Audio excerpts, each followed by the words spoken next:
simultaneously. It was the BRICS summit that nobody strangely was really covering or paying attention to.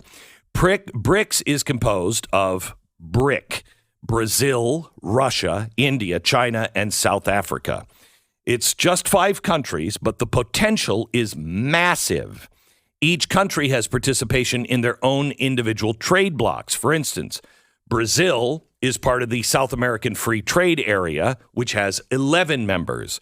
Russia is part of the European Economic Union, the trade area, with 8 members. India, South Asian Association for Regional Cooperation, 8 members. China has their own partnership with 15 members.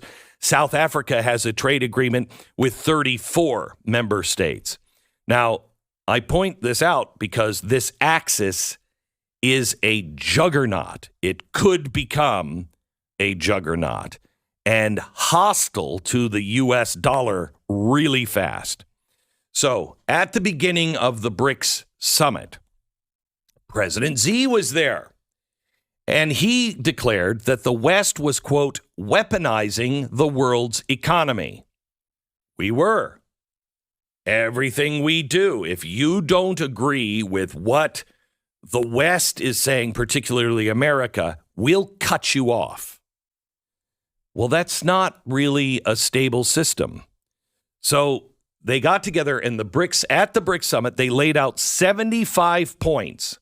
And here's what President Xi was saying. He urged people in the West to read it. Now, why would he do that? Because he wants you to know exactly what's coming. For the economic axis of evil or good to replace the dollar international system, they must first find a way to operate outside of the IMF, the World Bank, and the World Trade Organization. And the dollar is the last one. The IMF, International Monetary Fund, and the World Bank. These are the ones that, kind of settle debts and work together and decide who's going to, get some bailouts, who's not.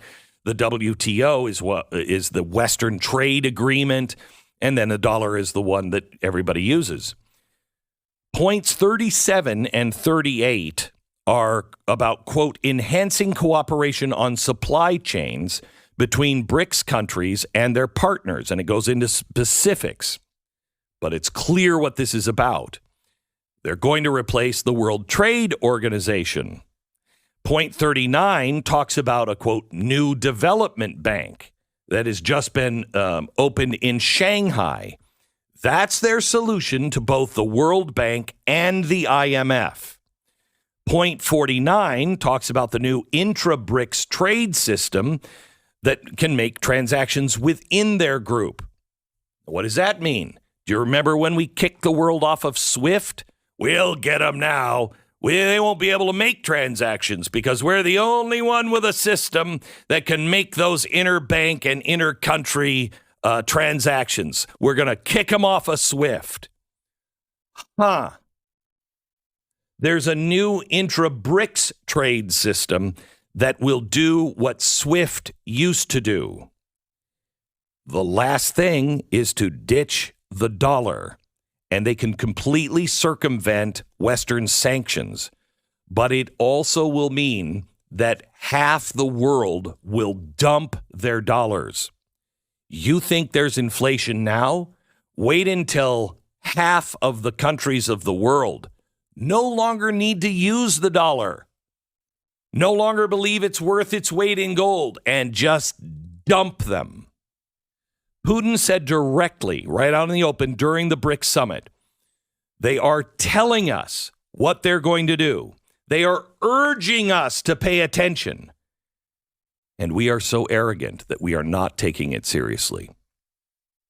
Everything I pointed out to all of those friends and economists that I've talked to over the last 20 years, that the dollar is going to be dethroned. And they said, no, because there's no other system. You don't understand. And I said, I understand the free market and humans enough to know there's a point of no return where people say, you know what? It's not worth it. Let's build something else and then clobber the dollar.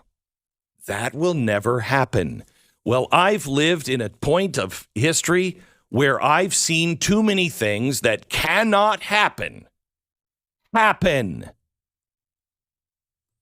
By the way, if you have to live under this system, which we will, all of this goes through, I want you to know this. Brazil is the world's second largest soy producer.